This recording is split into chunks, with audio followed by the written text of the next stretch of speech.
Rasulnya Allah Subhanahu wa taala, ulaika ma'allazina an'amallahu 'alaihim.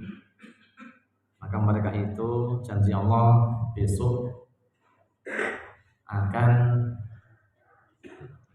dibersamakan, dikumpulkan dengan orang-orang yang diberikan oleh Allah kenikmatan. Minan nabiyyin, itu disejajarkan dengan para nabi, syuhada dan para syuhada, wassalihin dan juga orang-orang yang soleh, bahasna ulaika rafiqa, dan mereka telah merupakan sebaik-baiknya teman.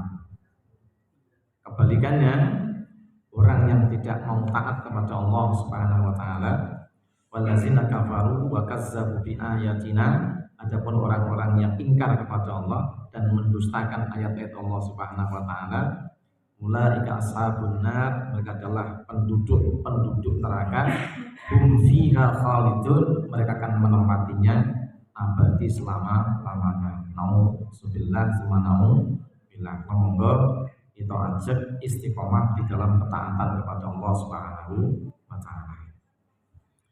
Bapak Ibu jamaah yang dirahmati Allah Subhanahu wa taala,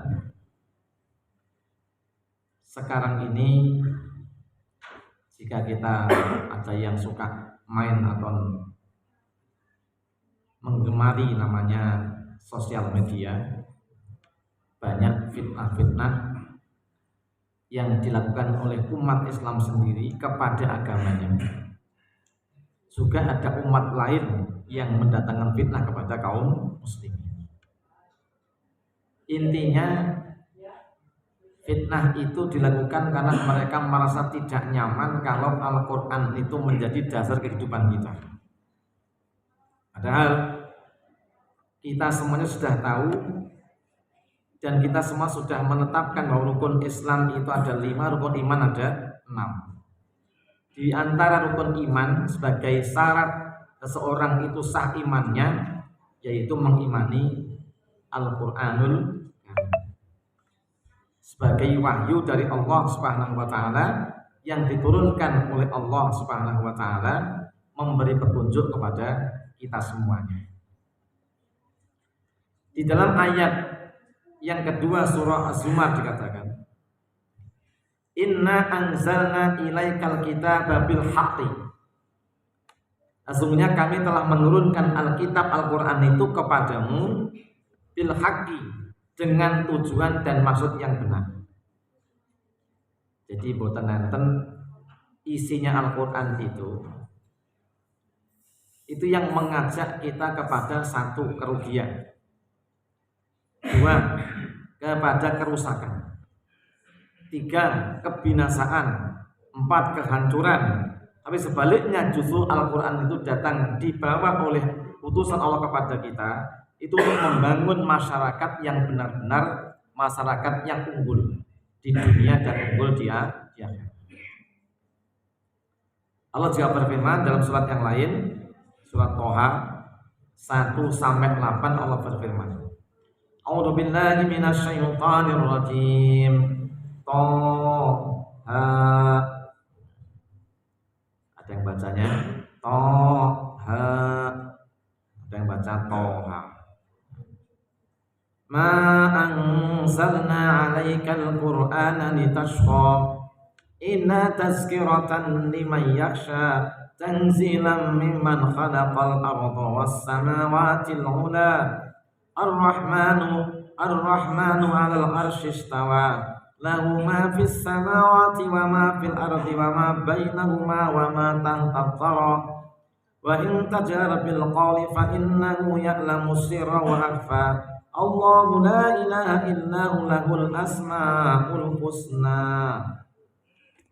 Nah, ini kembali kepada kita semuanya agar benar-benar menguatkan iman kita kepada Allah dan iman kita kepada kitab Allah Subhanahu wa taala. Ben awak dhewe ora termasuk wong sing selalu ragu-ragu, bahkan tak suka dengan kitab Allah dan tak suka ada orang bersungguh-sungguh mengamalkan kitabnya Allah. Toha ini dibaca to, ha terputus, atau juga boleh dibaca to, ha. Artinya apa? Huruf yang dibaca terputus-putus di awal Quran itu yang paling pas mengetahui adalah Allah. Cuman ada yang menakwilkan bahwa Toha itu adalah artinya hai laki-laki. Maka Toha itu juga menjadi nama Nabi Muhammad Sallallahu Alaihi Wasallam.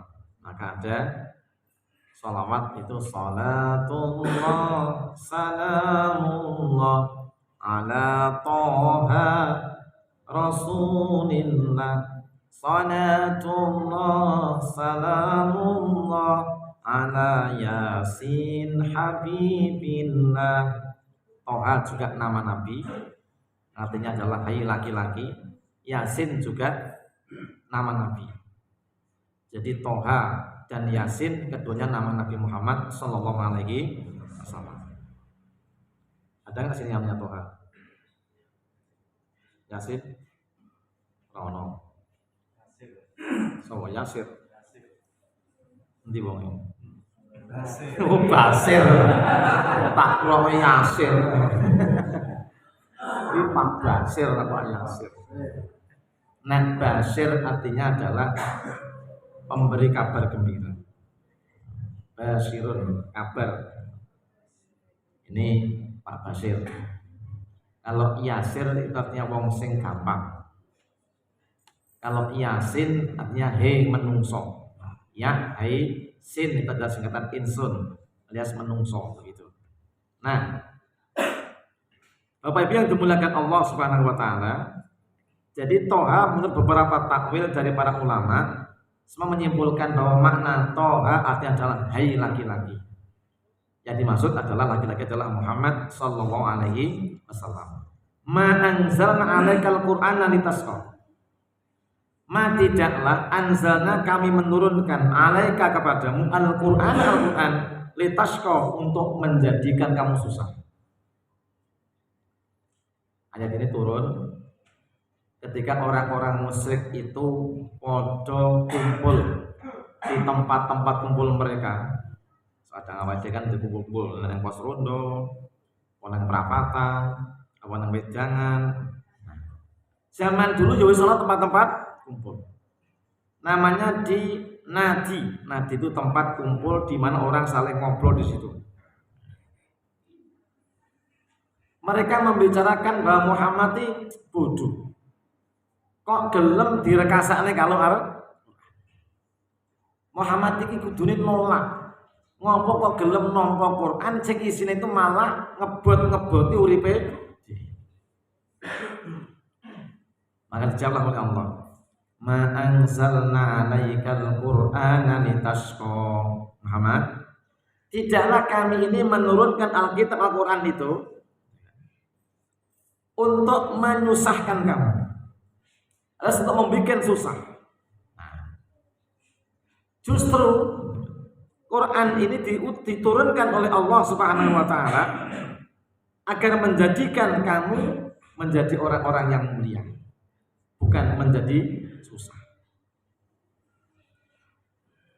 Hidup ini bila tidak ada tuntunan, bila nggak ada petunjuk, kira-kira satu sama lain itu saling menang-menangan apa saling ngalah-ngalah? Dunia ini dikatakan kegelapan. Ad-dunya zulmatun. Dunia ini semua ada kegelapan. Wasirajuha, dan yang menjadi penerangnya adalah apa? Yaitu Al-Quran.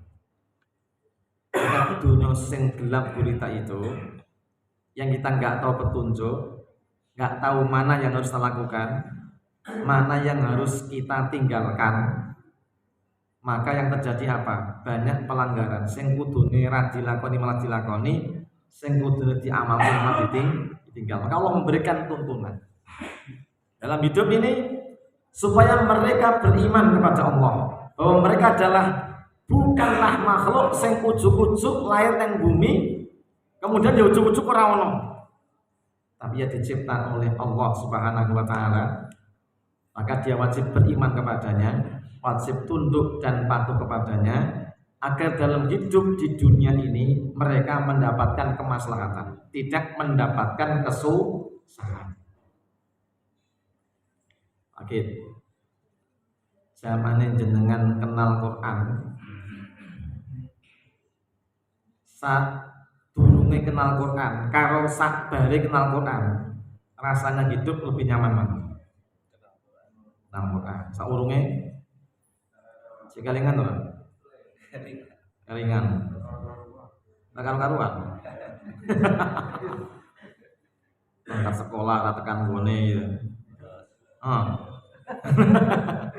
Masa ora tekan gone kumpule nang pos rondo gawane ciu. Ponakan barang yang melu-melu itu kancane kan. Lain. Sehingga menjadi rusak. Makanya agar tidak parah, rusak dan sembuh, Allah tunjukkan kepadanya Al-Quran. Sama dengan orang-orang Makkah Madinah. Orang-orang di Makkah Al-Mukarramah, mereka disebut pada masa jahiliyah, hidup mereka selalu dihiasi dengan namanya molimo. Kudune moh limo, yang dikerjakan ya limo itu. Satu, zina. Zina itu hobi. Kedua, mabuk.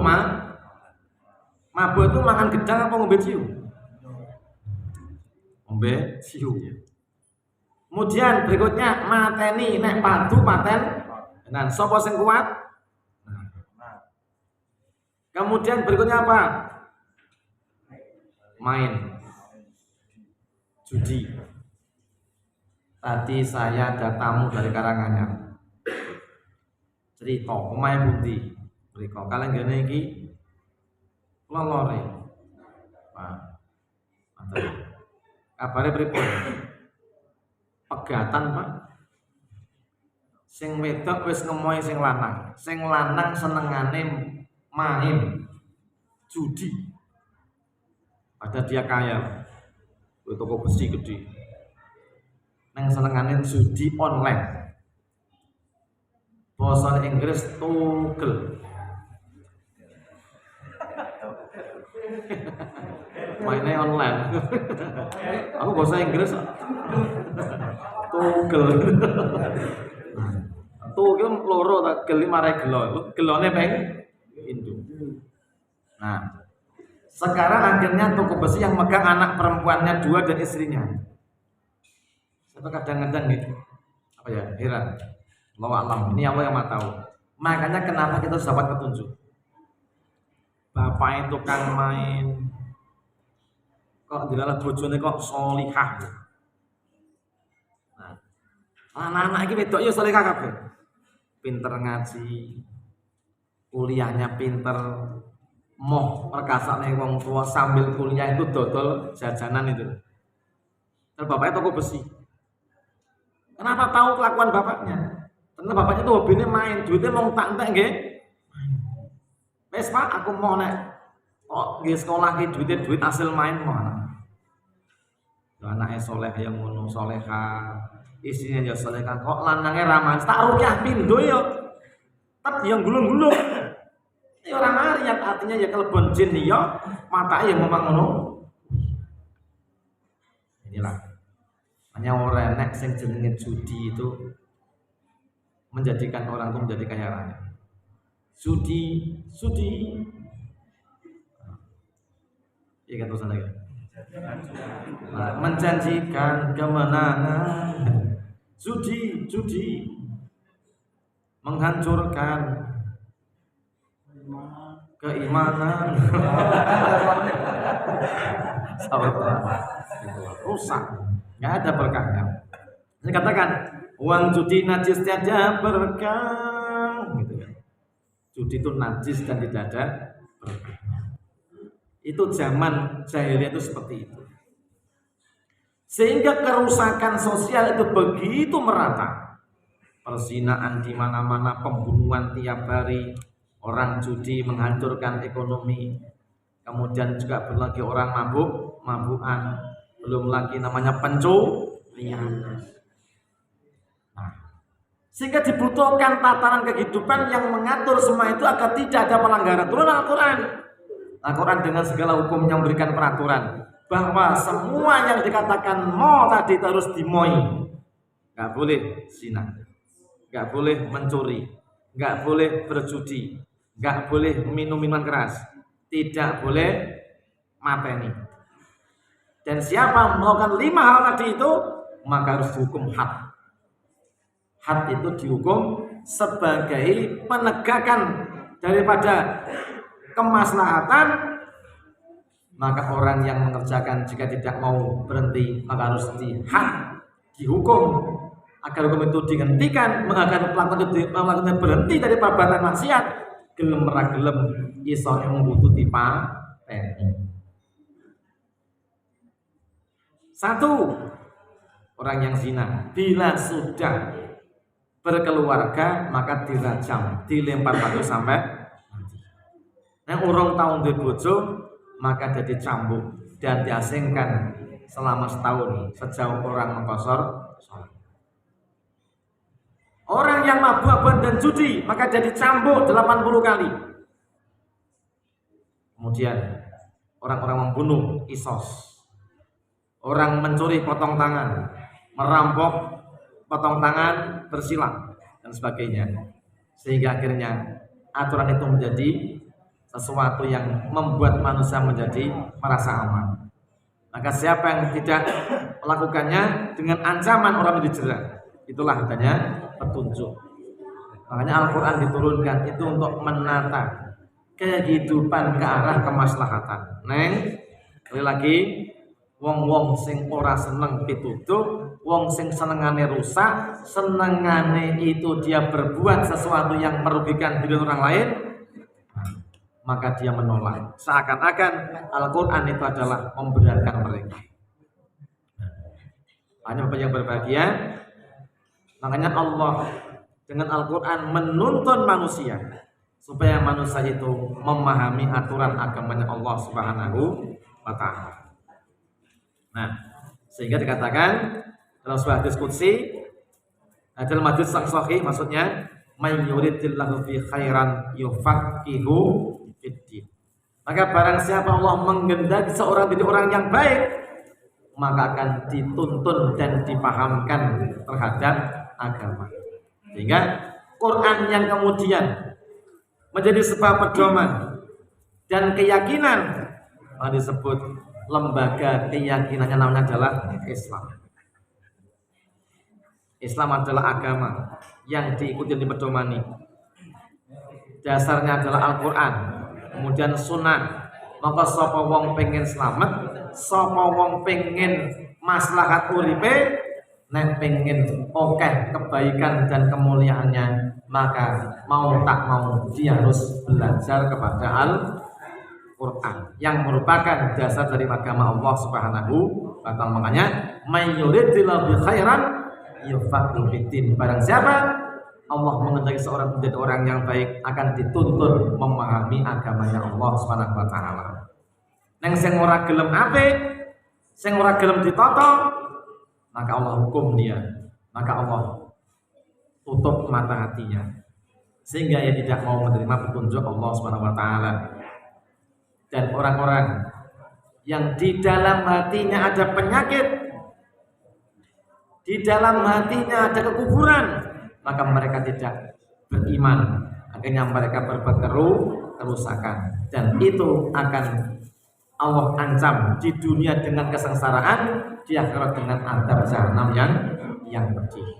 Inilah Bapak Ibu yang berbahagia, salah satu tujuan Quran diturunkan kepada kita.